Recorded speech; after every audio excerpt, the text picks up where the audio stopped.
तो जी हाँ दोस्तों, स्वागत है आप लोग का भोजपुरी मीडिया में। इस वीडियो में मैं आपको पवन सिंह से जुड़ी बहुत बड़ी अपडेट देने वाला हूँ। जी हाँ दोस्तों, लगभग महीनों से पवन सिंह का बोल बम सॉन्ग का इंतजार हो रहा था। आखिरकार वो टाइम आ ही गया जब पवन सिंह का पहला सावन का बोल बम आने जा रहा है। जी हाँ दोस्तों, ये देख रहे हैं आप लोग स्क्रीन पे, इसका पोस्टर भी रिलीज कर दिया गया है जिसका टाइटल है ले जात बाड़ू देवघर। जी हाँ दोस्तों, सबसे पहले मैं आपको बता दूं कि ये सॉन्ग जो है विजय चौहान द्वारा लिखा गया है और पवन सिंह के साथ डुएट करती नजर आएंगी शिल्पी राज, और आपको इसमें एक्ट्रेस के रूप में आपको आकांक्षा दुबे देखने को मिलेगी। जी हाँ दोस्तों, इस सॉन्ग में आपको आकांक्षा दुबे देखने को मिलेगी और यह वेव म्यूजिक चैनल से आपको रिलीज किया जाएगा।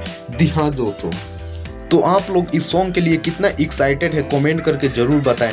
मैं तो भाई बहुत ज़्यादा एक्साइटेड हूँ क्योंकि बहुत दिन हो गए पवन सिंह का कोई न्यू सॉन्ग सुने हुए।